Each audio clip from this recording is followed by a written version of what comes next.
में कोटि कोटि नमन प्रणाम करते हुए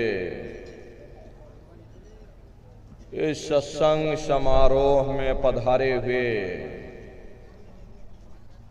सभी सत्संगी धर्म प्रेमी भाई बहनों को सादर जय गुरुदेव। प्रेमी भाई बहनों, हम आप परम सौभाग्यशाली हैं कि ऐसे कलिकाल में हम लोगों को ये मानव तन, ये मनुष्य शरीर प्राप्त हुआ। उससे भी परम सौभाग्य की बात है कि मनुष्य रूपी मंदिर में बैठ करके हम लोगों को सत्संग सुनने का ये अवसर मिल रहा। सत्संग जल जो कोई पावे, मैलाई सब कट कट जावे। ये सत्संग है, ये कोई कथा और कीर्तन नहीं, किस्से और कहानियां नहीं, नाच गाना ढोल मजीरा नहीं। ये महात्माओं की अजर अमर वाणियां हैं। यदि आपने ध्यान से सुन लिया तो निश्चय ही आपको अपने मानव जीवन के उद्देश्यों के बारे में पता चलेगा कि आखिर मनुष्य शरीर हमको क्यों मिला है, क्या इसका उद्देश्य है, मरने के बाद हम कहाँ जाएंगे, हमारे बाल बच्चे, हमारे रिश्ते नातेदार कहाँ जाएंगे, कैसे हमारी जीवात्मा का कल्याण होगा। इन सभी प्रश्नों की जानकारी आपको सत्संग के माध्यम से प्राप्त होगी। इसलिए प्रेमी भाई बहनों, एक एक वचन को बड़े ध्यान के साथ आप लोग सुनिएगा और समझने की कोशिश करिएगा। प्रेमी भाई बहनों, यह मनुष्य शरीर हम लोगों को बड़े सौभाग्य से मिला हुआ। ये जीवन बहुत अनमोल है।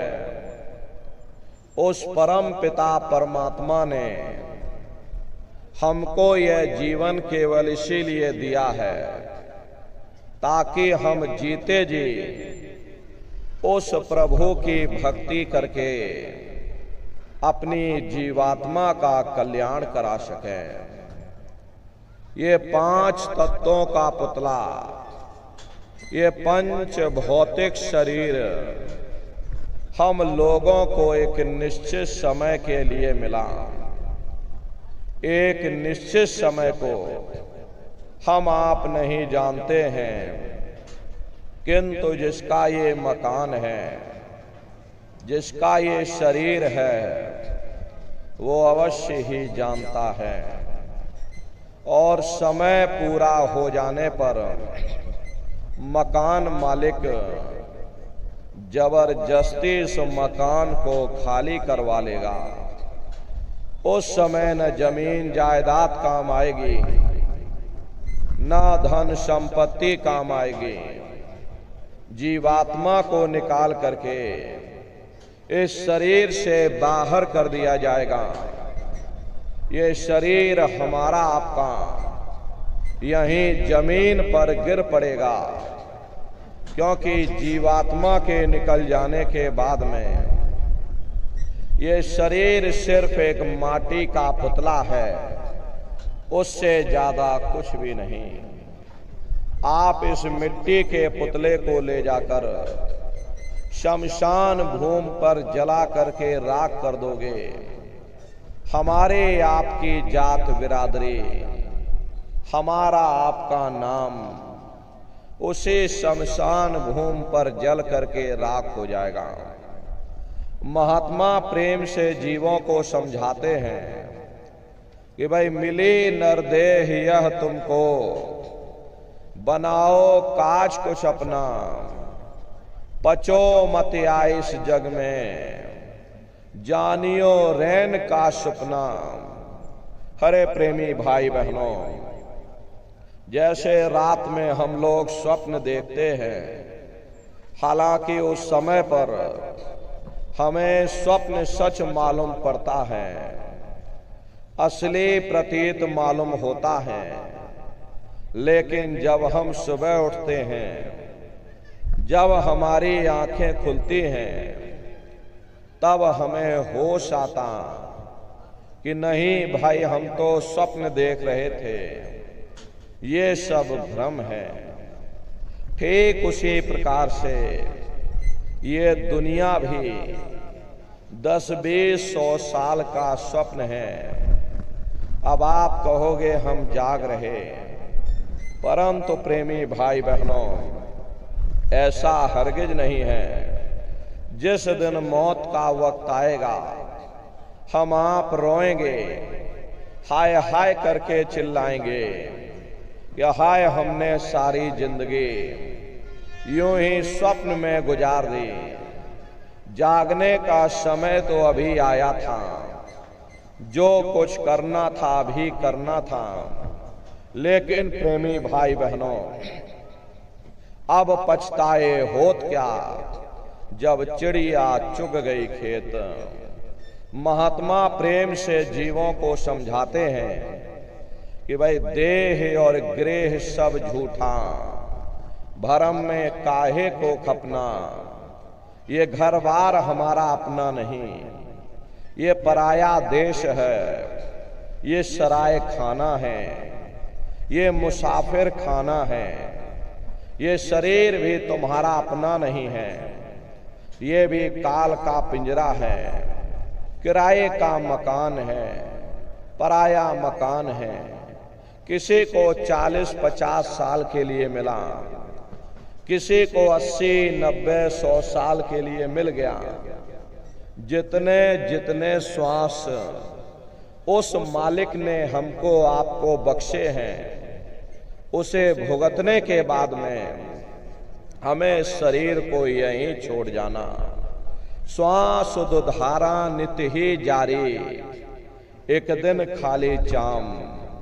हरे प्रेमी भाई बहनों, एक तालाब पानी से चाहे कितना भी क्यों ना भरा हो, आप एक छोटी सी नाली काटकर खोल दीजिए, तालाब में छोटा सा छेद कर दीजिए, तो सारा पानी ही तालाब से बाहर निकल जाएगा।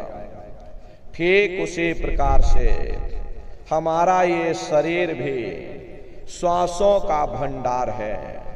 जब तक श्वासों का भंडार जारी है, तब तक हम दुनिया के काम काज में फंसे हुए, दुनिया के कारोबार में हम आप उलझे हुए। लेकिन जिस वक्त ये श्वासों का भंडार खाली होगा, हर टेलीफोन खड़क जाएंगे, तार पहुंच जाएंगे, संदेश पहुंच जाएंगे, सब रिश्ते नातेदार, सब कुटुंब परिवार वाले, सब अड़ोस पड़ोस वाले मिनटों सेकंडों में इकट्ठा हो जाएंगे।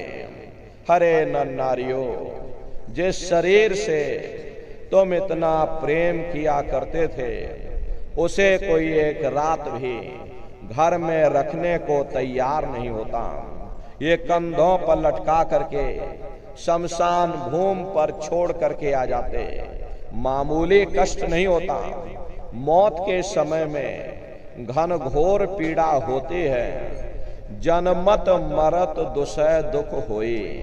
सहजो बाई ने बयान किया है, इस सहजो मौत आइया, अंग अंग दिया तोड़, और हिया जरे छाती फटे, उठे पीर घन घोर।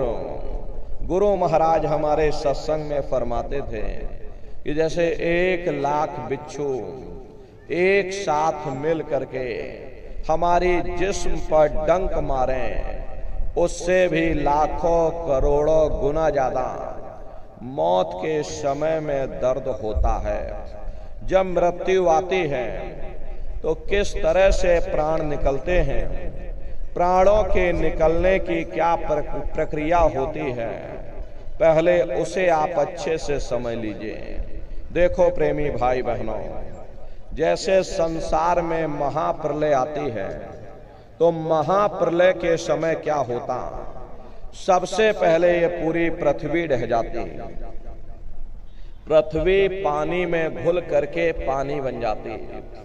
मानो षष्ठी की प्रलय एक बड़ी कयामत है और शरीर की प्रलय एक छोटी कयामत है। तो जैसे ही मौत आती है तो सबसे पहले गुदा चक्र टूटता है, सिमटत भास श्वास उठ जावे और प्राणपति जब सिमट समावे, उस समय हमारी ये श्वासें रुक जाती हैं, शरीर की चेतना पीछे की ओर सिमटने लगती है। तो सबसे पहले गुदा चक्र टूटता है, क्योंकि गुदा चक्र में पृथ्वी का वास होता है। गुदा चक्र टूट करके ऊपर इंद्रिय चक्र में समा जाता, इंद्रिय चक्र में जल का वास होता, यानी जल ने पृथ्वी को घोल दिया। फिर जब इंद्रिय चक्र टूटेगा तो ऊपर नाभि चक्र में समा जाएगा, नाभि चक्र में अग्नि का वास होता है, यानी अग्नि ने फिर जल को सुखा दिया। ये नीचे से सिमटाव होता है, नीचे से ऊपर की ओर सिमटाव होता। फिर जब ये नाभि चक्र टूटेगा तो हृदय चक्र में समा जाएगा, हृदय चक्र में वायु का वास होता, यानी वायु ने अग्नि को फिर अपने में समाहित कर लिया और इस तरह से वायु आकाश में उड़ गई। ये आंखों की पुतलियां ऊपर की ओर पलट जाती हैं, मुंह खुला का खुला रह जाता। महात्मा प्रेम से जीवों को समझाते हैं कि जब यह कर्म कलाई उपजावे और बुद्धि सुरत की आन दबावे, जब यह जीवात्मा पांचों तत्वों को लांग करके जल पृथ्वी अग्नि वायु आकाश पांचों तत्वों को लांग करके ऊपर आती है, तो काल दाढ़ में आन दवानी, जब ढर के नैनन से पानी, जब काल अपनी दाढ़ में दबाता है उस समय नेत्रों से पानी निकलता है, इंद्रियां टूट टूट करके चकनाचूर हो जाती, सब रिश्ते नातेदार खड़े रह जाएंगे, डॉक्टर वैद्य हकीम सब आपको घेरे रह जाएंगे, लेकिन आप अपनी पीड़ा को, अपनी तकलीफ को उस समय पर अपने मुख से बयान नहीं कर पाओगे, सिर्फ आपके नेत्रों से अश्रु टपकेंगे। हरे यमदूत आते हैं, प्राणों की डोरी को तोड़ देते और जीवात्मा को खींच करके इस शरीर से बाहर कर दिया जाता। और जैसे ही तुम्हारी जीवात्मा इस शरीर से अलग हुई तो ये शरीर मिट्टी हो जाता। फिर इस मिट्टी को एक रात अपने घर में कोई रखने को तैयार नहीं होता। हरे आपके कितने भी सगे संबंधी क्यों ना हो, खास नात रिश्तेदार क्यों ना हो, लेकिन एक रात कोई घर में मिट्टी रखने के लिए तैयार नहीं होते। कहते भाई जल्दी करो जल्दी करो, अब इनकी शक्ल देखने में हमको डर लग रहा, जल्दी से बाजार से कफन खरीद के लाओ, जल्दी से लकड़ियां खरीद के लाओ, जल्दी से चिता तैयार करो, इनको घर में से जल्दी से उठा ले जाओ, वहीं शमशान भूमि पर जला देना। ये जो घर में इनके कपड़े लत्ते पड़े हुए, हर इनके कपड़े लत्ते भी उठा ले जाओ, वहीं शमशान भूमि पर जला देना। जिस बिस्तर पर ये लेटे रहे ये बिस्तर भी अशुद्ध हो गया, अब इनकी छुई हुई चीज हमको घर में एक नहीं चाहिए, इसलिए इनका बिस्तर भी उठा ले जाओ, वहीं शमशान भूमि पर जला देना। लेकिन उसने कोई सोने की अंगूठी पहनी होगी, उसे धीरे से उतार कर जेब में रख लोगे, बस वही एक अशुद्ध नहीं होगा और बाकी सब अशुद्ध हो जाएंगे। हरे महात्मा कहते हैं कि भाई कुटुंब परिवार मतलब का बिना धन पास नहीं जाए। ये रिश्ते नातेदार, ये कुटुंब परिवार वाले, ये सब स्वार्थ के संगी साथी हैं। हरे प्रेमी भाई बहनों, आज तुम्हारी जेब में पैसा है तो सब जैसे तैसे तुमसे रिश्तेदारियां कायम कर लेंगे। आज जेब खाली हो जाए, कोई किसी को याद करने वाला नहीं। 13 दिन बाद 13वीं मना दोगे, लड्डू पूड़ी पकवान बना करके खिला दोगे, फिर जाने वाले को कोई याद नहीं करता। अभी बूढ़े बुजुर्गों से पूछा जाए कि क्या तुमको तुम्हारे माँ बाप की याद आती है, तो कहेंगे भाई नहीं आती। अरे क्यों नहीं आती? तुम्हारे माँ बाप थे, तुमको पाला पोसा बड़ा किया, खुद भूखे रहे होंगे, तुम्हारा पेट पाला होगा, तुम्हें तुम्हारे माँ बाप की याद क्यों नहीं आती? क्योंकि तुम्हारे सामने तुम्हारे लड़के बच्चे हो गए, तुम्हारे नाती पोता पंती और संती हो गए, इसलिए तुम अपने माँ बाप की यादों को धीरे धीरे भूल गए और नई यादों में धीरे धीरे बस गए। ऐसे ही प्रेमी भाई बहनों, एक दिन सब तुमको भी भूल जाएंगे, कोई किसी को याद करने वाला नहीं। ये कहानी तो शमशान भूमि पर समाप्त हो गई। उधर देखो क्या होता, तुम्हारी जीवात्मा को ले जा करके ऊपर धर्मराज की कचहरी में पेश कर दिया जाएगा। वहां पलक झपकते ही तुम्हारे अच्छे बुरे कर्मों का हिसाब किताब हो जाएगा। धर्मराज तुमको सजा सुना देंगे कि ले जाओ इनको फलाने नरक में डाल दो, क्योंकि मैंने इनको मौका दिया था जब ये माँ के घर में उल्टे लटके हुए थे। उस समय इन्होंने मुझसे प्रार्थना की थी कि हे मालिक, मुझे एक बार मौका दे दो, मुझे एक बार मनुष्य शरीर दे दो, हम भजन करेंगे, भक्ति करेंगे, हम अपनी जीवात्मा का कल्याण करेंगे। तो मैंने इनकी प्रार्थना स्वीकार कर ली और इनको मैंने ये मनुष्य शरीर दे दिया और कह करके भेजा था कि भाई ये मनुष्य शरीर ये किराए का मकान है, ये तुम्हारा अपना नहीं है। अगर ये तुम्हारा अपना होता तो हमेशा तुम्हारे पास रहता। ये तुम्हारा अपना नहीं, ये मैंने तुमको कुछ समय के लिए किराए का मकान दिया है। हाँ, तुम अपनी जीवात्मा को मेरे किराए के मकान में बैठा करके और मालिक की भक्ति करके अपनी जीवात्मा का कल्याण करा लेना। मैंने कुछ समय के लिए तुम सबको ये किराए का मकान दिया है। जब समय पूरा होगा मैं अपने सिपाहियों को भेजूंगा और उस समय पर तुम मेरे मकान को खाली कर देना। लेकिन इतना ध्यान रखना कि जैसा साफ सुथरा मैंने तुमको ये किराए का मकान दिया, वैसा ही साफ सुथरा तुम मुझको वापस लौटाना। लेकिन इस किराए के मकान में बैठ करके इन्होंने अच्छे बुरे कर्म कर डाले। मेरे किराए के मकान को इन्होंने अपने कर्मों से गंदा कर दिया, इसलिए कर्मों की सजा इनको मिलेगी। ले जाओ इनको फलाने नरक में डाल दो। अरे महात्मा कभी झूठ नहीं बोलते। महात्माओं ने जब साधना किया और साधना करके जब ऊपर गए और ऊपर जा करके जब उन्होंने नरकों का हाल देखा तो हमारी आपकी जानकारी के लिए उन्होंने धर्म ग्रंथों में लिख दिया, लोह के खम्भ तपत के माही, और जहां जीव को ले चिपटाई वहां लोहे के खंबे अग्नि से धधक धधक कर लाल हो रहे। ऐसे खोटे जीवों को उन खंभों में चिपटाया जाता। जीव हाय हाय करके तड़फता है। तड़फ तड़फ जीव जुलम बुखारी और तपत खम्भ दुख उपजे भारी। असहनी वेदना होती है, असहनी दुख दर्द होता। जीव वहां रोता चिल्लाता रहता, वहां कोई तुम्हारी पुकार सुनने वाला नहीं, कोई तुम्हारी दर्द भरी आवाज को सुनने वाला नहीं। अरे वाह ही समय की कहां सुनाई, लोहा अगन धमन धोकाई, जो धम मन से धोके लोहारा, और लोहा जो अग्नि में डारा।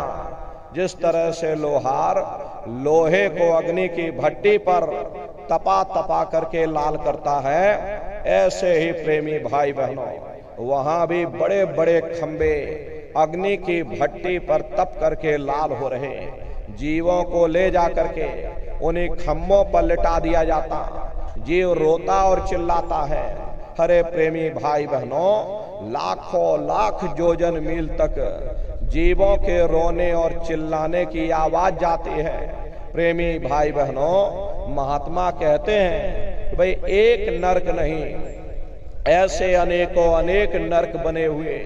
कुंभी नरक निदान है, और पड़े जीव जग जाए, और सिर समेत डूबा रहे, और सदा नरक के माही। कुंभी कहते हैं घड़े के आकार का बड़ा विशाल नरक वहां पर बना हुआ। दुनिया भर का मवाद, दुनिया भर का मल और पाखाना पड़ा हुआ, बड़े भारी बदबू उसमें से आती है। प्रेमी भाई बहनों, उदाहरण के लिए आपको बतलाते हैं कि वहां की बदबू का एक कण यदि संसार में गिरा दिया जाए, संसार के सारे जीव समाप्त हो जाएंगे। इतनी भारी बदबू उसमें से आती, जीवों को उसी में डाल दिया जाता। जब ही नरक सिर ऊपर काढ़े और तब ऊपर जूती जम मारे। जैसे ही जीव श्वास लेने के लिए अपने सिर को बाहर निकालता है, ऊपर यमदूत खड़े रहते, भालों से उसको चुभो दिया जाता, जीव फिर उसी में डूब जाता। हरे प्रेमी भाई बहनों, कुंभी नरक कल्प लो वासा, मुख में नरक नाक में श्वासा। कल्प लो वासा यानी 1000 चौकड़ी युग का एक कल्प होता है। न जाने कितने युगों तक जीवों को उन्हीं नरकों में डाले रहते, और नरकों की यातनाएं भोगने के बाद में इसी जीव को सीधे मनुष्य शरीर नहीं दिया जाता, बल्कि इसे 4 खान 84 लाख योनियों में डाल दिया जाता।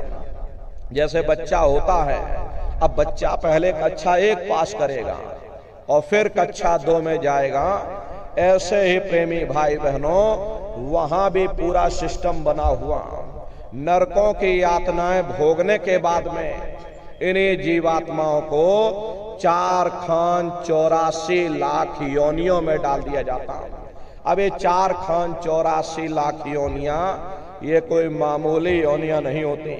4 खान का मतलब होता है अंडज पिंडज उपमज स्थावर, ये 4 खाने होती हैं। पहली श्रेणी तो इन पेड़ पौधों की आती है जिनके अंदर पानी का तत्व मौजूद होता है। कभी ये भी मनुष्य हुआ करते थे, लेकिन आज अपने कर्मों का भोग पा रहे। और दूसरी श्रेणी कीड़े मकोड़ों की आती है जिनके अंदर पृथ्वी और अग्नि का तत्व मौजूद होता है। तीसरी श्रेणी पंछियों की आती, और चौथी चौपाए जानवरों की आती, और 5वीं स्वयं इंसान की आती है, जिसके अंदर 5 तत्व जल पृथ्वी अग्नि वायु आकाश 5 तत्व मौजूद होते।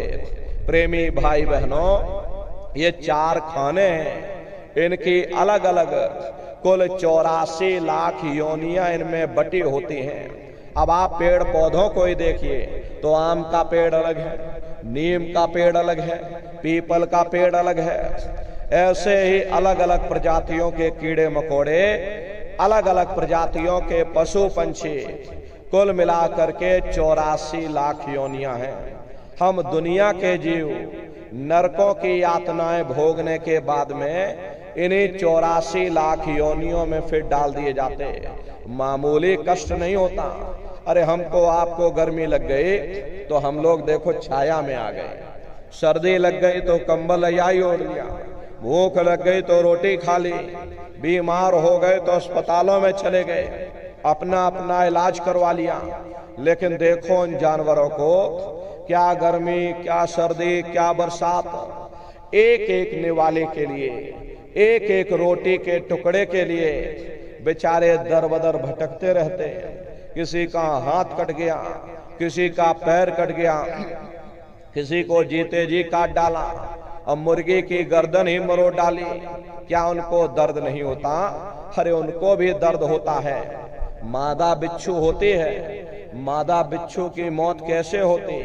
मादा बिच्छू जब अपने बच्चे को जन्म देती है तो उसी के बच्चे अपनी भूख को मिटाने के लिए अपनी माँ की पीठ पर चढ़ जाते हैं और उसी के मांस को नोच नोच करके खाते हैं। वो तड़पती रहती है, कराहती रहती है, लेकिन जब तक हड्डी हड्डी न बच जाए उसके बच्चे अपनी माँ की पीठ से नीचे नहीं उतरते हैं। ऐसे न जाने कितने जीव जंतु इस संसार में भरे पड़े हुए। बीमार बैलों की दुर्दशा देखो, मुंह से फसूकर निकलता रहता, लेकिन टनों बोझा उनके ऊपर डाल दिया जाता, डंडा मार मार करके चलाया जाता। क्या उनको दर्द नहीं होता? अरे उनको भी दर्द होता है, उनको भी तकलीफ होती, लेकिन वे बेचारे बेजुबान हैं, कुछ बोल नहीं पाते, कुछ बता नहीं पाते। हम लोगों के अंदर जुबान है, हम लोग बोल बता देते, वे सिर्फ रोते और चिल्लाते रहते। अरे कौन उनकी पुकार सुनने वाला, कौन उनकी दर्द भरी आवाज को सुनने वाला? हरे प्रेमी भाई बहनों, कोई सुनने वाला नहीं। कई जन्म भय कीट पतंगा, कई जन्म भय मीन कुरंगा, कई जन्म पंखी सर्पयो, कई जन्म है वर वृक्ष जोयो, मिल जगदेश मिलन की वरिया और चिरंकार यह देश सजरिया। करोड़ों करोड़ युगों से नरकों की यातनाएं भोगने के बाद में फिर हम लोगों को कभी कीड़े पतंगों की योनि में, कभी पेड़ पौधों की योनि में, तो कभी पशु और पंछियों की योनि में डाल दिया जाता। प्रेमी भाई बहनों, 84 लाख योनियों की सबसे जो आखिरी योनि होती है वो गाय और बैल की योनि होती है। गाय स्त्री का रूप लेती है और बैल पुरुष का रूप लेते हैं। ये 84 लाख योनियों की सबसे आखिरी योनि यानी कि अंतिम पायदान होता है। उसके बाद तब जाकर के हम लोगों को दोबारा फिर से मनुष्य शरीर प्राप्त होता। इसीलिए कहा गया कि बड़े भाग्य मानुष तन पाया, कोट जन्म जब भटका खाया, कोटान कोट जन्म जन्मांतरों तक अलग अलग योनियों में भटकने के बाद में तब बड़े सौभाग्य से हम लोगों को ये मनुष्य शरीर मिला। अरे बड़े से बड़े देवी देवता भी इस मनुष्य शरीर को पाने के लिए तरसते हैं, क्योंकि उन नरकों से, उन 84 से निकलने का केवल एक ही दरवाजा है, वह केवल मनुष्य का शरीर है। इसी मनुष्य रूपी मंदिर में बैठ करके हम उस मालिक की भक्ति कर सकते हैं। प्रेमी भाई बहनों, लेकिन बड़े अफसोस की बात है, जैसे किसी को हीरा मिल गया, अब उसे हीरे की परख नहीं, उसने हीरे को गधे के गले में बांध दिया।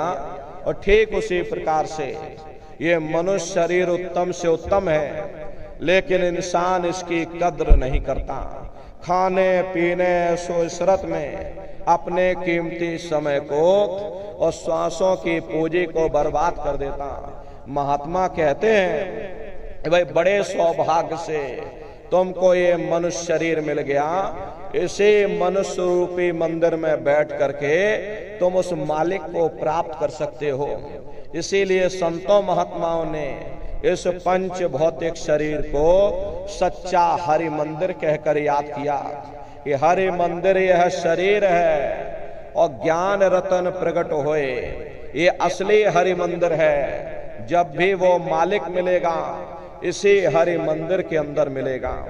इसी पंच भौतिक शरीर को गुरु नानक साहब ने नर नारायणी देह कहकर याद किया। ये वो देह है जिसमें नारायण स्वयं विराजमान है। वो नारायण जब भी मिलेंगे तुम्हें तुम्हारे अंदर मिलेंगे। यही कबीर साहब ने लिखा है कि जो तिल माही तेल है, जो चकमक में आग, और तेरा साईं तुझ में, और जाग सके तो जाग। जिस तरह से तिल में तेल होता है, पत्थर में अग्नि होती है, ठीक उसी तरह से वो मालिक हर एक के घट घट में, हर एक के वजूद के अंदर बैठा हुआ। यही आपकी धर्म पुस्तकों में भी लिखा, अरे मोको का धूड़े रे बंदे, मैं तो तेरे पास में, और ना तीरथ में ना मूरत में, ना मैं कंठ निवास में, ना मंदिर में ना मस्जिद में, ना काबे कैलाश में, ना मैं जप में ना मैं तप में, और ना मैं व्रत उपवास में। हरे प्रेमी भाई बहनों, खोजी होए तुरंत मिल जाए। प्रेमी भाई बहनों, वो परमात्मा जब भी मिलेगा, मैं तो हूँ विश्वास में, वो तुम्हें तुम्हारे अंदर मिलेगा। न मंदिर में मिलेगा, न मस्जिद में मिलेगा, न ग्रंथों में मिलेगा, न पोथियों में मिलेगा, न शास्त्रों में मिलेगा। चाहे सारी उम्र बैठ करके तुम किताबें पढ़ते रहो, वो जब भी मिलेगा तुम्हें तुम्हारे अंदर मिलेगा। हरे प्रेमी भाई बहनों, बड़ी सीधी सी बात है, कि अगर खाना बनाने की किताब सारी उम्र बैठ करके पढ़ते रहोगे कि भाई खाना ऐसे बनता है और खाना वैसे बनता है, खाने में नमक डाला जाता है और खाने में तेल डाला जाता, तो कभी तुम्हारा पेट नहीं भर सकता। जब तक आप खाना बनाओगे नहीं, उसे खाओगे नहीं, कभी तुम्हारा पेट नहीं भर सकता। हम वेदों की निंदा नहीं करते, हम ग्रंथों की निंदा नहीं करते, हम गीता कुरान बाइबल की निंदा नहीं करते। अरे वेद शास्त्र गीता कुरान बाइबल कहती है कि भाई मनुष्य के अंदर अंड खंड ब्रह्मांड है, स्वयं वो परमात्मा इसके अंदर बैठा हुआ। चलो अंदर चलो, अंदर चल करके उस परमात्मा का दर्शन दीदार करो। अब सवाल ये उठता है, भाई आखिर हम अपने अंदर जा करके उस परमात्मा का दर्शन कैसे करेंगे? तो इसके लिए संतों महात्माओं ने कुल 3 साधन बताए। साधन 3 सारण वर्णे, और साधन सब थोथे मान। इस कलयुग में उस मालिक को पाने के लिए संतों महात्माओं ने केवल 3 साधना बताई। पहला है सुमरन, दूसरा है ध्यान, और तीसरा है भजन। सुमरन कहते हैं अपने मालिक को याद करना, ध्यान कहते हैं दृष्टि को एकाग्र करना, और भजन कहते हैं कान में उंगली डाल करके उस शब्द को सुनना, उस देववाणी आकाशवाणी को सुनना जो 24 घंटे तुम्हारे अंदर गूंज रही। तो कैसे आप लोग सुमरन करोगे, कैसे आप लोग ध्यान करोगे, और कैसे आप लोग भजन करोगे, जरा अच्छी तरह समझ लीजिए। और घर पर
को बिल्कुल ढीला छोड़ देना।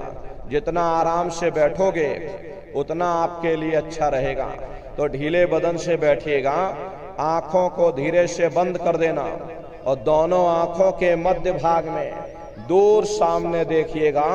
सामने आपको अंधेरा दिखाई पड़ेगा।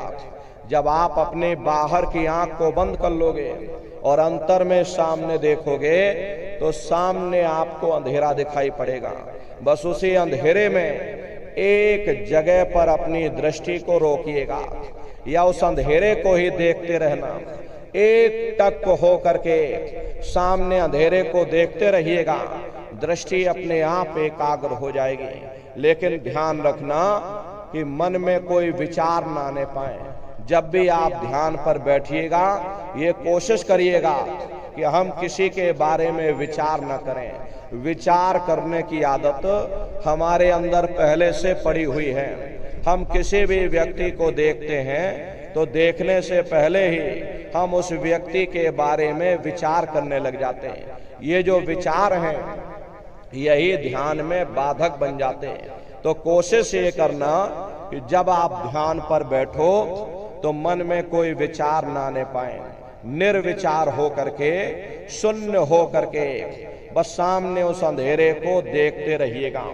देखते देखते देखते देखते आपकी दृष्टि अंधेरे में रुक जाएगी और जैसे ही आपकी दृष्टि उस अंधेरे में एकाग्र होगी तो सुई की नोक के बराबर काले में भी काला बिंदु, बड़ा चमकीला बिंदु होगा, तारे की तरह चमचम चमचम चमकेगा, वो सामने आपको दिखाई पड़ जाएगा।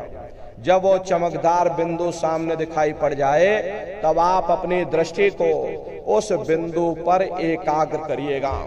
प्रेमी भाई बहनों, वही बिंदु दरवाजा है। जब आप एक टक हो करके आप उस बिंदु को देखते रहोगे, आप अपनी दृष्टि को उस बिंदु पर टिका दोगे तो वो दरवाजा खुल जाएगा, ये शिव नेत्र खुल जाएगा, ये दिव्य दृष्टि खुल जाएगी और आप दरवाजे के अंदर दाखिल हो जाओगे।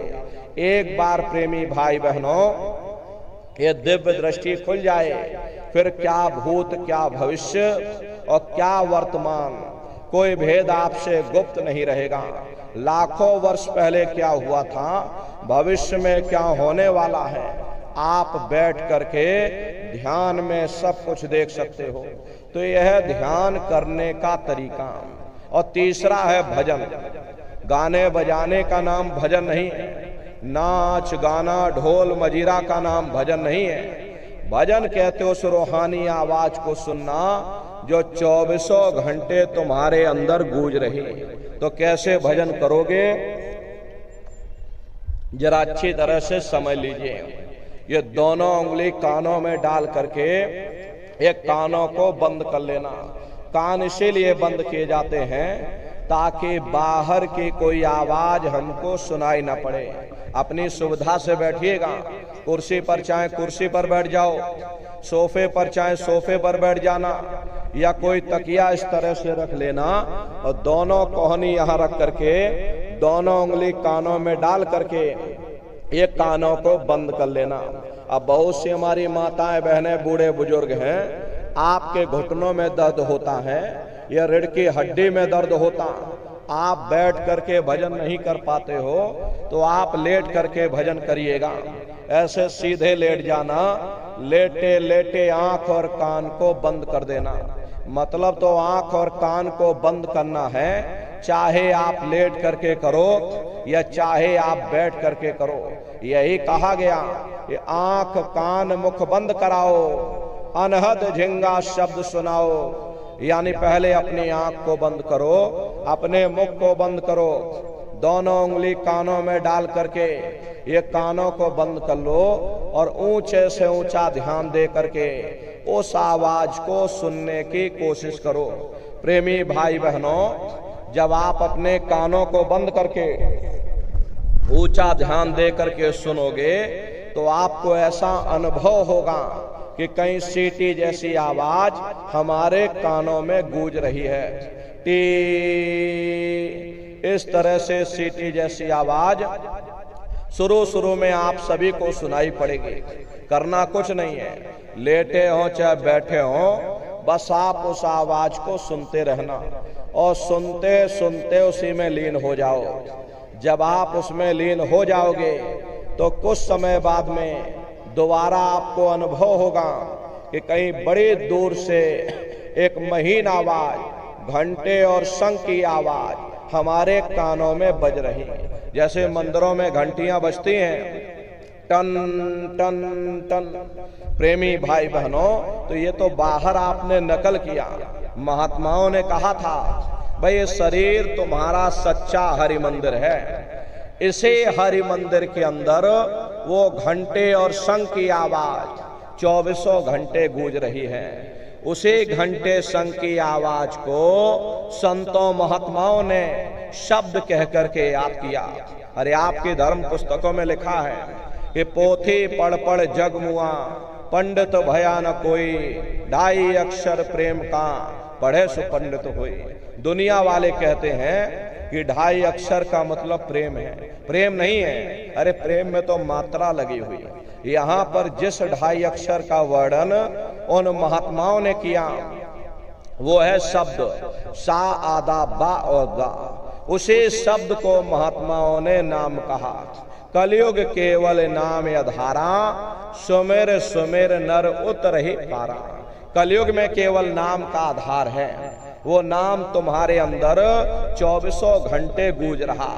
तो उसी घंटे शंख की आवाज को महात्माओं ने शब्द या नाम कहा। उसी को मुसलमान फकीरों ने कलमा कहा। उसी को ईसा मसीह साहब ने वर्ड या लागस कहकर याद किया। उसी को गुरु नानक साहब ने अनहद वाणी कहकर के याद किया। और चीन में जो महात्मा हुए उन्होंने इसको ताओ कहकर याद किया। उन अलग अलग महात्माओं ने अपनी अपनी भाषा में हम लोगों को समझाने की कोशिश की कि भाई वो घंटे शंख की आवाज तुम्हारे सब के अंदर गूंज रही है, वो आपको सुनाई पड़ेगी। प्रेमी भाई बहनों, जब घंटे शंख की आवाज सुनाई पड़ने लग जाए तब आप उस आवाज को पकड़ लेना, उसको सुनने लग जाना। जब आप उसको सुनने लग जाओगे तो वो आवाज धीरे धीरे बढ़ना शुरू होगी और बढ़ते बढ़ते इस कदर बढ़ेगी कि आपके रोम रोम में घंटे और शंख की आवाज गूंजने लग जाएगी। अरे बड़ी घनघोर आवाज होती है, बड़ी मधुर वो आवाज होती। ये दुनिया के जो आप संगीत सुनते हो उस रूहानी संगीत के सामने ये दुनिया के संगीत कुछ नहीं है। जब आप उस रूहानी संगीत को सुनोगे इतना भारी आनंद आपके ऊपर छा जाएगा, इतनी खुशी आपको होगी, ऐसा नशा आपके ऊपर चढ़ जाएगा या आप सारी दुनिया को भूल जाओगे, इतना आप उस आवाज में खो जाओगे। प्रेमी भाई बहनों, शंकर भगवान को वही नशा चढ़ा था। शंकर भगवान कोई गांजा भांग नहीं पीते थे। ये तो हमने आपने शंकर भगवान को भी बदनाम कर दिया कि शंकर भगवान गांजा भांग पीते थे तो चलो हम भी गांजा भांग पिएंगे। लेकिन ऐ नन्नारियों, शंकर भगवान ने कभी गांजा भांग नहीं पिया। शंकर भगवान जिस नशे में लीन रहते थे वो नाम का नशा था, वो ध्यान का नशा था, वो भक्ति का नशा था। जब आप उस आवाज को सुनोगे तो आपको भी वो नशा चढ़ जाएगा, क्योंकि उस आवाज में चुंबक है। जब आप उस आवाज को सुनोगे तो वो आवाज आपको अपनी ओर खींचेगी और जब खिंचाव होगा तो जीवात्मा का फैला हुआ प्रकाश ये 9 दरवाजों से सिमटने लगेगा। अब ये 9 दरवाजे कौन कौन से हैं? देखो प्रेमी भाई बहनों, अच्छी तरह से समझिएगा, ये बहुत बड़ा विज्ञान है। दुनिया का विज्ञान जब समाप्त हो जाएगा तो ये विज्ञान प्रारंभ होगा। तो 9 दरवाजे कौन कौन से हैं? 2 आंख, 2 कान, 2 नाक के सुराख, 1 मुंह और 2 मलमूत्र का रास्ता, ये शरीर के 9 दरवाजे हैं। सबसे पहला दरवाजा गुदा चक्र आता है। गुदा चक्र में गणेश जी वास करते हैं। गणेश जी वहां के मालिक हैं। ये 4 दल का कवल है। यहाँ पर पृथ्वी तत्व पाया जाता है। उसके ऊपर इंद्रिय चक्र आता है। इंद्रिय चक्र में ब्रह्मा जी वास करते हैं। ये 6 दल का कवल है। यहाँ पर जल तत्व पाया जाता है। उसके ऊपर ये नाभि चक्र आता है। नाभि चक्र में विष्णु जी वास करते हैं। ये 8 दल का कवल है। यहाँ पर अग्नि तत्व पाया जाता है। उसके ऊपर ये हृदय चक्र आता है। हृदय चक्र में शिव जी वास करते हैं। ये 12 दल का कवल है।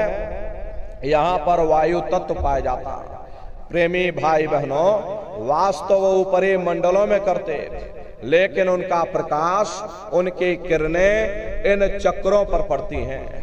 उसी के ऊपर एक कंठ चक्र आता है। यहाँ पर आद्या महाशक्ति की किरणें पड़ती और ये 16 दल का कवल है।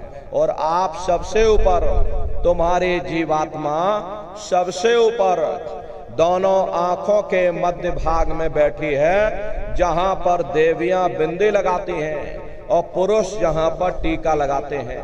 ये बिंदी और टीका यहाँ पर हम लोग इसीलिए लगाते हैं क्योंकि यहीं पर हमारी जीवात्मा बैठी है, उसका श्रृंगार किया जाता है।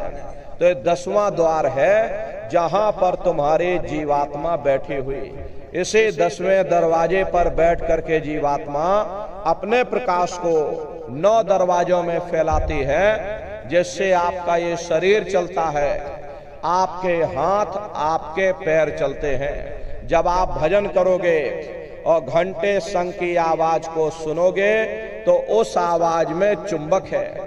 वो आवाज आपको अपनी ओर खींचेगी और जब खिंचाव होगा तो जीवात्मा का फैला हुआ प्रकाश 9 दरवाजों से सिमट करके यही 10वें दरवाजे पर इकट्ठा हो जाएगा, जहां पर ये जीवात्मा बैठी हुई।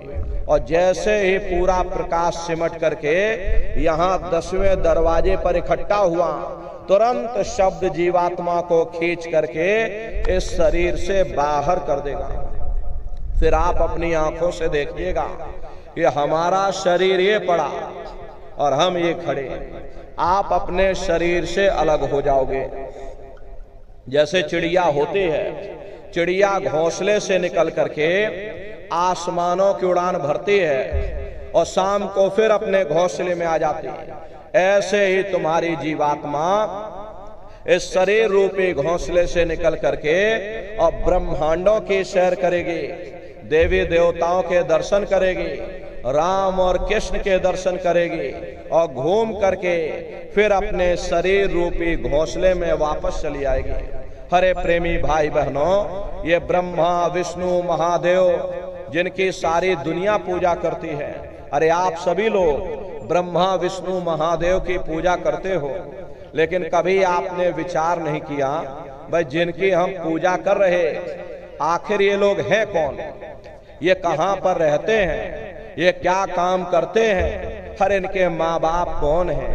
राम कौन है? कृष्ण कौन है? ईश्वर कौन है? ब्रह्म कौन है? पार ब्रह्म कौन है? ये कहां पर रहते हैं? तो जरा संक्षिप्त में आप समझिएगा। प्रेमी भाई बहनों, जब आप भजन करोगे और घंटे शंख की आवाज को पकड़ करके जब आप शरीर रूपी घोंसले से बाहर निकल जाओगे तो उसी शब्द को पकड़ करके ये जीवात्मा फिर ब्रह्मांडों की चढ़ाई करेगी। पलक झपकते यह जीवात्मा खरबों योजन ऊपर चली जाएगी। ये सूरज चांद सितारों को पार करने के बाद में प्रेमी भाई बहनों, सबसे पहला लोक आपको मिलेगा जिसे महात्माओं ने शिवलोक कहा। शिवलोक तमोगुणी स्थान है, वहां के मालिक शिव जी हैं। वो पार्वती जी के साथ उस लोक में विराजमान हैं। शिव जी का दर्शन करने के बाद में फिर जब आप ऊपर चढ़ोगे, उसी के ऊपर ब्रह्मा जी का लोक आएगा। ब्रह्मा जी का लोक वो रजोगुणी स्थान है। वहां के मालिक ब्रह्मा जी हैं। वो गायत्री, सावित्री और सरस्वती के साथ उस लोक में विराजमान हैं। और ब्रह्मा जी का दर्शन करने के बाद में फिर घंटे शंख की आवाज को पकड़ करके फिर जब आप ऊपर की ओर चढ़ोगे, उसी के ऊपर विष्णु लोक आएगा। विष्णु लोक वो सतोगुणी स्थान है, वहाँ के मालिक विष्णु जी हैं। उनका बड़ा मनमोहक स्वरूप है। उनकी 4 भुजाएं हैं और चारों भुजाओं में शंख, गदा, पद्म और चक्र सुशोभित हैं। और आप क्षीर सागर में लक्ष्मी जी के साथ विराजमान। ये तीनों देवता ब्रह्मा, विष्णु और महादेव अपने अपने लोक में बैठ करके राज कर रहे हैं। एक रचयिता है जो हम जीवों को रचता है, एक पालनहार है जो जीवों को पालता है, और एक संहार करता है जो जीवों को नष्ट कर देता। एक का काम है घड़े को बनाना, एक का काम है घड़े की सुरक्षा करना, और एक का काम है घड़े को फोड़ देना। इनकी जो माता हैं वो आद्या महाशक्ति हैं। ब्रह्मा, विष्णु, महादेव लोक के ऊपर वो आद्या महाशक्ति का लोक आता, और उसी लोक को पार करने के बाद में सबसे पहला देश पड़ता है, या यूं कह लीजिए कि पहली राजधानी पड़ती है, जिसे महात्माओं ने सहस दल कवल कहा। वो राजधानी है। ये ब्रह्मा, विष्णु, महादेव के जो लोक हैं उस राजधानी के अंतर्गत आने वाले जिले हैं। जैसे आपके उत्तर प्रदेश की राजधानी लखनऊ है, एक गोरखपुर आपका जिला है।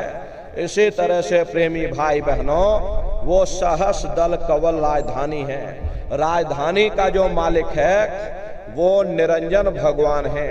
ये ब्रह्मा, विष्णु, महादेव ये निरंजन भगवान के ही पुत्र हैं, और ये आद्या महाशक्ति ये निरंजन भगवान की अर्धांगिनी है। और निरंजन भगवान स्वयं तीनों लोकों के मालिक हैं। उन्हीं को त्रिलोकीनाथ कहा गया। हिंदू उन्हीं को परमात्मा कहते, मुसलमान उन्हीं को खुदा कहते, ईसाई उन्हीं को गॉड कहते हैं। घंटे और शंख की आवाज जो हर इंसान के अंदर गूंज रही है, वो आवाज उन्हीं के मुखार बिंद से हो रही। निरंजन भगवान का जो स्वरूप है वो ज्योतिष स्वरूप है। 1000 बाती की अखंड ज्योति वहां पर बराबर जल रही। अरे हम आप मंदिरों में ज्योत जलाते हैं, इस ज्योत में तेल की जरूरत पड़ती है, बाती की जरूरत पड़ती है, लेकिन वो अखंड ज्योति ऐसी है जिसमें ना तेल की जरूरत है और ना बाती की जरूरत है। अरे पलटू साहब ने जिक्र किया है, ये उल्टा कुआ गगन में तिसमें जरे चिराग, और तिसमें जरे चिराग, बिना रोगन बिन बाती, 6 ऋतु 12 मास, जरत रहे दिन राती, सतगुर मिले जो होए, ताहि की नजर में आवे, और बिन सतगुर नहीं कोई वाह को दर्शावे। वो अखंड ज्योति ऐसी है जिससे पूरा ब्रह्मांड प्रकाशवान हो रहा। जितनी भी अवतारी शक्तियां आई, राम आए, राम को वहीं से नीचे उतारा गया। इसीलिए उस देश को अयोध्या नगरी या कौशलपुर देश कहा गया। अरे गोस्वामी जी महाराज जब साधना करके वहां पहुंचे, तभी गोस्वामी जी महाराज ने रामचरित्र मानस में लिख दिया। क्या उन्होंने रामचरित्र मानस में लिखा? देखिए गोस्वामी जी महाराज कहते हैं कि मोदयो नैन त्रिशत में भयो, पुन चितवत कौशलपुर गयो। जब मैंने अपने बाहर की आंख बंद की, मेरी अंतर की आंख खुल गई। मैं क्या देख रहा हूं? मैं कौशलपुर देश में पहुंच गया। मोह विलोक राम मुस्काई, मुझे देख करके राम भगवान प्रसन्न हो गए। उन्होंने ऊपर जाने का मुझे रास्ता दे दिया। मैं ऊपर जा करके क्या देख रहा हूं कि उधर माज सुनि अंडज राया, देखे बहु ब्रह्मांड निकाया, अति विचित्र तह लोक अनेका, रचना अधिक एक तेका। विचित्र विचित्र भांत के वहां पर लोग बने हुए, एक से सुंदर एक महल वहां पर बने हुए, जिनकी शोभा अवर्णीय है। प्रेमी भाई बहनों, वो राम भगवान का देश है। जब आप वहां पहुंचोगे और वहां की रचनाओं को देखोगे तो देखते ही रह जाओगे। ये क्या ईश्वर की लीला है, कैसी उसकी कारीगरी है, अनंत उसकी सत्ता है, अनंत ही उसका प्रकाश है। अरे प्रेमी भाई बहनों, उसी आनंद को पा करके बड़े बड़े राजे महाराजाओं ने अपने राजकाज पर ठोकरें मार दी और जंगलों में जा करके नंगे हो करके नाचने लगे। महात्माओं ने लिख दिया, प्रेमी भाई बहनों, महात्माओं ने अपने अपने हिसाब से जब वहां पर पहुंचे तो वहां की रचनाओं का उन दृश्यों को देख करके उन्होंने धर्म ग्रंथों में लिख दिया, अचरज देखा भारी साधो, अचरज देखा भारी। प्रेमी भाई बहनों, वो राम भगवान का देश है। राम जी का दर्शन करने के बाद में फिर तुम्हारी ये जीवात्मा दूसरे मंडल के शब्द को पकड़ करके और दूसरे मंडल की चढ़ाई करेगी। श्याम तज श्वेत को गहना, सुरत को तान धुन सुनना, और बंक के द्वार धस बैठो और त्रिकुटी जाय कर लेना। उसी के ऊपर दूसरा देश आता है, जैसे महात्माओं ने त्रिकुटी देश कहा। वहां के जो मालिक हैं वो ब्रह्म हैं। वहीं से मन और माया की उत्पत्ति हुई। वहीं से तीन गुण, रजोगुण, तमोगुण, सतोगुण, तीनों गुणों की उत्पत्ति वहीं से हुई। प्रेमी भाई बहनों, ये जो आपके वेद हैं, वेदों की भी उत्पत्ति उसी स्थान से हुई है। महात्मा कहते हैं कि त्रिकुटी महल में विद्या सारा, घन हर गरजे बजे नगारा, और लाल वरण सूरज उजियारा। वहां पर दो धुने, बादलों की गर्जन और मृदंग की आवाज उस लोक में गूंजती रहती है। जैसे पहले स्थान पर राम भगवान के देश में घंटे और शंख की आवाज गूंजती है, ऐसे ही दूसरे मंडल पर यानी कि ब्रह्म के देश में बादलों की गर्जन और मृदंग वहां पर बजता रहता। ओम का जाप बराबर वहां होता रहता। ब्रह्म का जो स्वरूप है, लाल वरण सूरज उजियारा, ये सूरज कुछ नहीं, ऐसे लाखों लाख सूर्य इकट्ठे करोगे तो वहां का एक सूर्य बनेगा। प्रेमी भाई बहनों, तो ब्रह्म का जो स्वरूप है वो सुबह के लाल सूर्य के समान है, इसीलिए वहां का पूरा ब्रह्मांड लाल है। जहां तक आपकी निगाह जाएगी ब्रह्म देश में चारों तरफ आपको लाल ही लाल नजर आएगा। महात्मा जब साधना करके वहां पहुंचे तभी महात्माओं ने लिख दिया, लाले मेरे लाल की, और जित देखूं तो लाल, और लाले देखन में गई और मैं भी हो गई लाल। वो पूरा ब्रह्मांड ही लाल है। तो जितने साधक वहां पहुंच जाते हैं उन सभी को योगेश्वर कहा जाता है। जैसे व्यास जी हुए, वशिष्ठ जी हुए, वाल्मीकि जी हुए, इन सब की पहुंच वहीं तक थी। इसीलिए कहा गया कि वाल्मीकि भय ब्रह्म समाना। जब इनकी जीवात्मा वहां पहुंची और जब इन्होंने ब्रह्म का दर्शन किया तो इनका स्वरूप भी ब्रह्म के समान यानी कि ब्रह्म स्वरूप हो गया। तो जितने साधक वहां पहुंच जाते हैं उन सभी को योगेश्वर कहा जाता है। योगेश्वर भगवान श्री कृष्ण उसी देश में वास करते हैं। ये जो ब्रह्म देश है वो श्री कृष्ण भगवान का ही देश है और श्री कृष्ण भगवान वहीं पर रहते हैं। प्रेमी भाई बहनों, ये बाहर की जन्माष्टमी नहीं है जो आप लोग मनाते हो, ये तो आप नकल करते हो। महात्माओं ने कहा था भाई सही मायने में तुम जन्माष्टमी कब मनाओगे? जब तुम्हारी जीवात्मा 5 तत्व जल, पृथ्वी, अग्नि, वायु, आकाश और 3 गुण रजोगुण, तमोगुण, सतोगुण, 5 तत्व और 3 गुणों से परे होकर के ब्रह्म देश में पहुंच करके जब कृष्ण भगवान का दर्शन कर लोगे तब सही मायने में जन्म अष्टमी मनाई जाएगी। वहां कृष्ण भगवान का दर्शन करने के बाद फिर तुम्हारी ये जीवात्मा तीसरे मंडल के शब्द को पकड़ करके और तीसरे मंडल की चढ़ाई करेगी।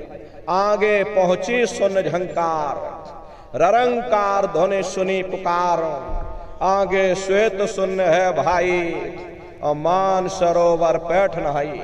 उसी के ऊपर तीसरा देश आता है जिसे महात्माओं ने शून्य देश कहा। उसी को रारंग देश कहा जाता, उसी को अक्षर और नेति कहा जाता। वहां के जो मालिक हैं वो रारंग पुरुष यानी कि पार ब्रह्म पुरुष हैं। वहां किंगरी और सारंगी दो धुनें उस लोक में गूंजती रहती है। और पार ब्रह्म पुरुष का जो स्वरूप है वो पूर्णमासी के चंद्रमा के समान बड़ा ही मनमोहक स्वरूप है। इसी स्थान पर प्रेमी भाई बहनों एक बहुत बड़ा अमृत का सरोवर बना, जिसे महात्माओं ने मान सरोवर कहा। जब तुम्हारी ये जीवात्मा उस मान सरोवर में स्नान कर लेगी तो जन्म जन्मांतरों के मैले पाप कर्म साफ हो जाएंगे। अरे यहाँ के पानी से तुम्हारे कर्मों की सफाई नहीं होने वाली, ये बाहर का पानी तुम्हारे शरीर के मैल को धो सकता, लेकिन जो पापों का मैल है, जो अंतःकरण में गंदगी जमा, वो जब साफ होगी जब आप तीसरे मंडल पर पहुंच करके उस गंगा में डुबकी लगाओगे। उसमें स्नान करने के बाद में ये जीवात्मा हंस रूप हो जाती है। हंसन मिले हंसा हो जाई, मिले जो अमी हरा है। जीवात्मा का खुद का प्रकाश उस अमृत के सरोवर में स्नान करने के बाद में 16 सूर्य के बराबर हो जाता। तब फिर यही जीवात्मा चौथे मंडल के शब्द को पकड़ करके चौथे मंडल की चढ़ाई करती है। 2 पर्वत के संग निहारो और भंवर गुफाते संत पुकारो। 2 पर्वतों को पार करने के बाद वो बड़ा सुंदर देश आता, जिसे महात्माओं ने भंवर गुफा कहा। वहां के जो मालिक हैं वो सोहंग पुरुष हैं। वहां बंशी यानी मुरली की मधुर ध्वनियां सदा उस लोक में उच्चारण होती रहती। और सोहंग पुरुष का दर्शन करने के बाद में ताके परे धाम सतनामा और बीन बजे सतलोक ठिकाना। सोहंग देश के ऊपर वो 5वां देश आता, जिसे महात्माओं ने सचखंड देश कहा। वो सचखंड देश अजर अमर अविनाशी सदा एक रस रहने वाला देश है। वहां न काल है, न कर्म है, न दुख है, न संताप है, न पुण्य है, न पाप है। जो जीवात्माएं वहां पहुंच जाती हैं हमेशा के लिए जन्म मरण के बंधनों से आजाद हो जाते हैं। वहां के जो मालिक हैं वो सत्पुरुष भगवान है, जिनके रोम रोम में खरबों खरब सूरज चांद सितारे प्रकाशवान। वही हमारे आपके सच्चे मालिक हैं, वही हमारे आपके सच्चे पिता हैं। अरे हमको आपको वहीं से नीचे उतारा गया। फिर शब्द को पकड़ करके शब्द शब्द पौड़ी पर चढ़कर और पहुंचो सचखंड सतनाम। शब्द की सीढ़ी हर मंजिल पर लगा रखी।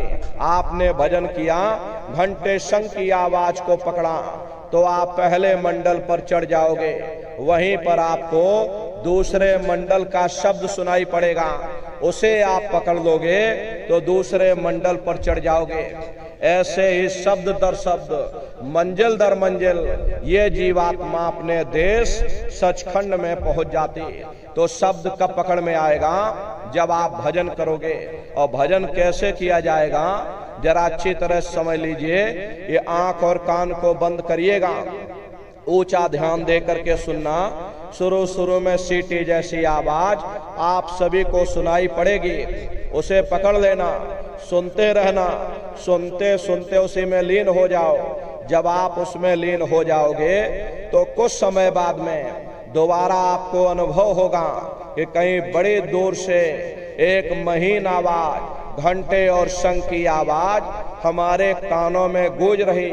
जब घंटे शंख की आवाज आपको सुनाई पड़ने लग जाए तब आप सीटी की आवाज को छोड़ देना और घंटे शंख की आवाज को पकड़ लेना। एक बार प्रेमी भाई बहनों आप उस आवाज को पकड़ लो, फिर वो आवाज आपको नहीं छोड़ेगी, खींच करके शरीर से बाहर कर देगी। वह रोज आना, रोज जाना, रोज ब्रह्मांडों की सैर करना, रोज देवी देवताओं के दर्शन करना, रोज राम और कृष्ण के दर्शन करना और घूम करके फिर अपने शरीर रूपी घोंसले में वापस चले आना। तो ये सुमरन, ध्यान और भजन 3 क्रियाएं आपको बताई गई, नित्य नियम से करिएगा। नागा नहीं होना चाहिए। अरे आप शरीर को भोजन देते हो, सुबह दोपहर शाम खाते हो, लेकिन कभी आपने विचार नहीं किया ये जीवात्मा जो जन्म जन्मांतरों से भूखी प्यासी बैठी, कभी आपने इसको भोजन नहीं दिया।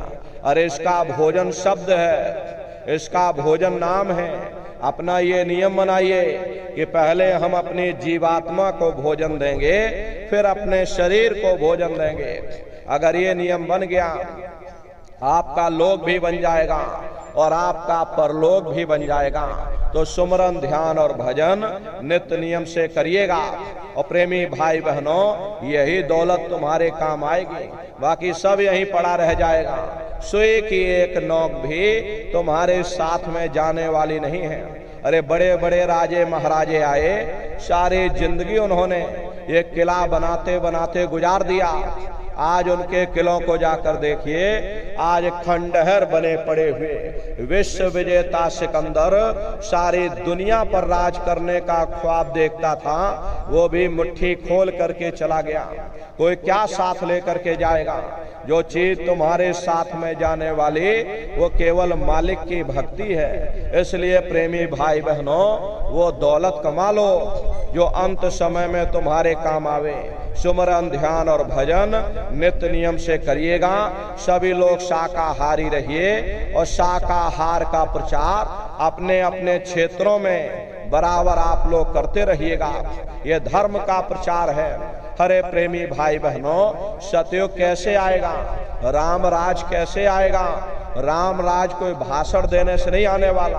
राम राज जब आएगा, जब आप धर्म का प्रचार करोगे।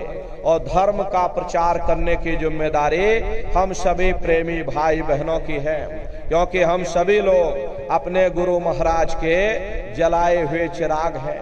अगर एक एक चिराग एक एक गांव में पहुंच जाएगा, ये पूरा गांव प्रकाशवान हो जाएगा, ये पूरा समाज प्रकाशवान हो जाएगा। गुरु महाराज के संदेशों को जन जन के बीच में पहुंचाने की जिम्मेदारी हम सभी प्रेमी भाई बहनों की है। गुरु महाराज हमारे कह करके गए कि बच्चा, गांव गांव में तुम भजन केंद्र की स्थापना करो।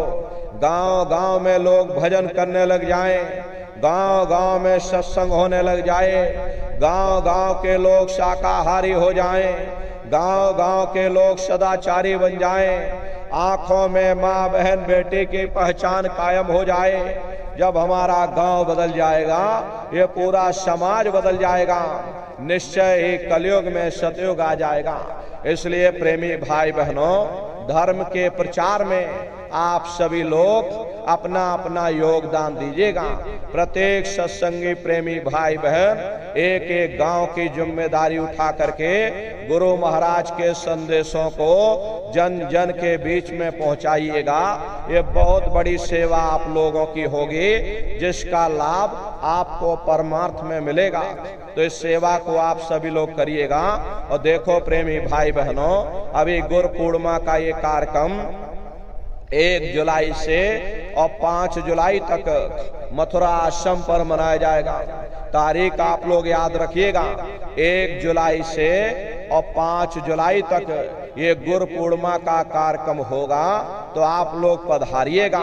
प्रेमी भाई बहनों, देश के कोने कोने से दसियों लाख की संख्या में सत्संगी प्रेमी भाई बहन मथुरा दरबार में पधारते हैं। उनके रहने ठहरने के लिए टेंट राउटी डेरे लगाए जाते, बड़ा भारी व्यवस्था होती है। प्रेमी भाई बहनों, अरे आप लोग पधारेंगे, वहां के नजारे को अपनी आंखों से देखिएगा। प्रेमी भाई बहनों, अपने आश्रम पर गुरु महाराज की एक छोटी सी गौशाला भी है। गुरु महाराज के पास में कुल 2 गाय थी। 2 गायों का इतना बड़ा परिवार है कि आज के समय में करीब करीब 3000 गाय हैं और 3000 से ऊपर सांड हैं। गौशाला अलग है और नंदीशाला अलग है। किसी को बाहर नहीं भेजा जाता, क्योंकि गुरु महाराज हमारे कह करके गए कि बच्चा इनको यहीं रखना, यहीं सेवा पानी करना। अगर बाहर भेज दोगे लोग मार देंगे, काट देंगे। इसीलिए चाहे गाय हो चाहे बैल हो, हमारे यहाँ पर किसी को बाहर नहीं भेजा जाता। गायों के लिए अलग से गौशाला है और सांडों के लिए अलग से नंदीशाला बनी। उसी के बगल में प्रेमी भाई बहनों अपना एक विद्यालय है, जिसमें 2,500 से 3,000 बच्चे निःशुल्क विद्यादान करते हैं। वो गुरु महाराज की कर्म भूमि है और गुरु महाराज की जन्म भूमि, जहाँ पर हमारे गुरु महाराज का जन्म हुआ, जिला इटावा, ग्राम खितौरा में है।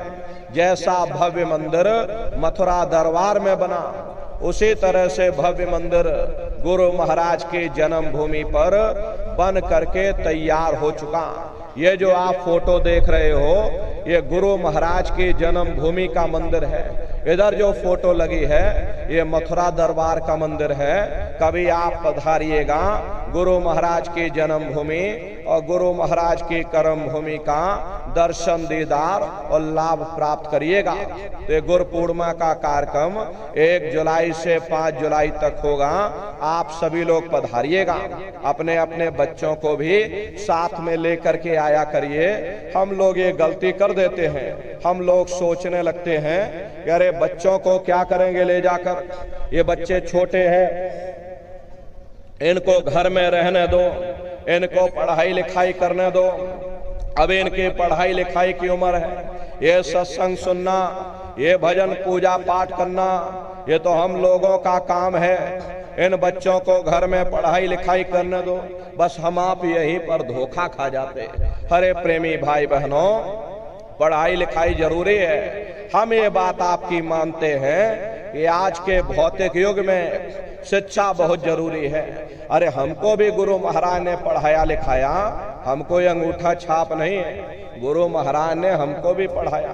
प्रारंभिक शिक्षा हमारी गुरु महाराज की जन्म भूमि पर हुई, क्योंकि जो गुरु महाराज की जन्मभूमि है वही हमारी भी जन्मभूमि। वहीं पर हमारा जन्म हुआ। 1 से लेके 5 तक खितौरा गांव में सरकारी स्कूल था, वहीं पर पढ़ाई लिखाई की। फिर गुरु महाराज ने मथुरा बुला लिया, आगे की पढ़ाई लिखाई फिर हमने मथुरा में की। 10वीं किया, 12वीं किया, फिर BA किया, LLB किया, LLB करके वकील भी बने। तो कहने का मतलब ये है गुरु महाराज ने हमको भी पढ़ाया लिखाया। लेकिन प्रेमी भाई बहनों, पढ़ाई लिखाई के साथ साथ अच्छे संस्कार भी जरूरी हैं। और संस्कार कोई MA BA की डिग्री करने से नहीं पढ़ते, संस्कार कोई डिप्लोमा करने से नहीं पढ़ते।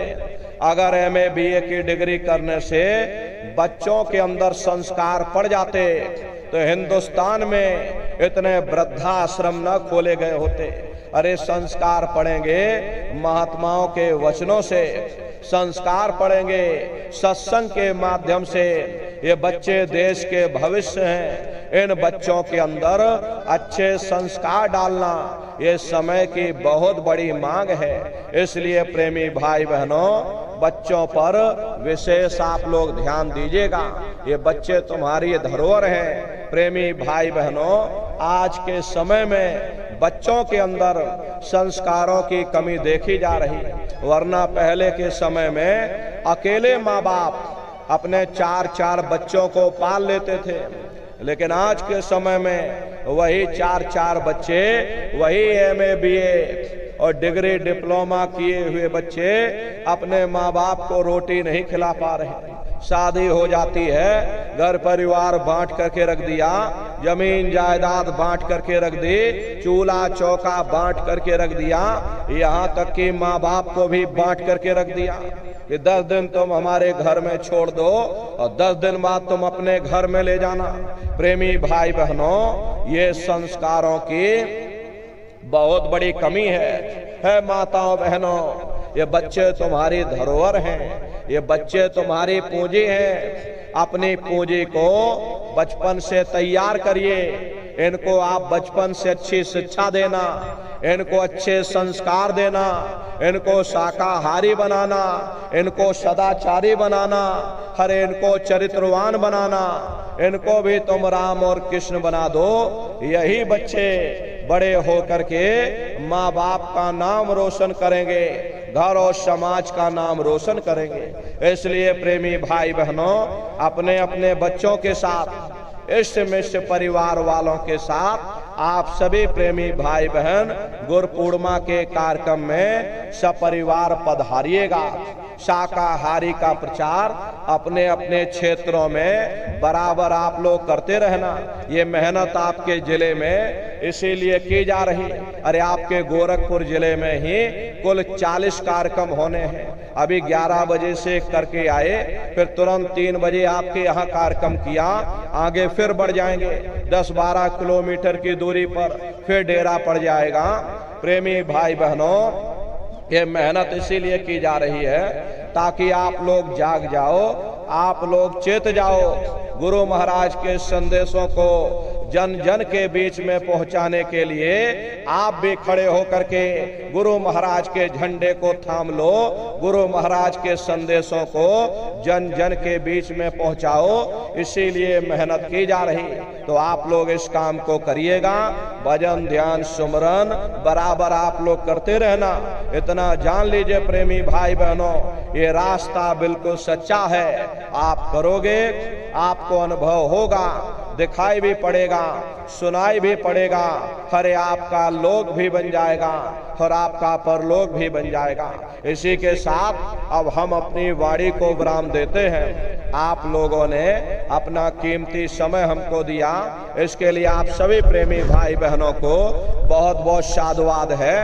कहने सुनने में यदि हमसे कोई गलती हुई हो, अरे हम तो छोटे हैं, आप सभी लोग हमारी माताएं बहनें बूढ़े बुजुर्ग हमको छोटा समझ करके आप सभी प्रेमी भाई बहन हमको क्षमा करिएगा। बोलो जय गुरुदेव, जय गुरुदेव।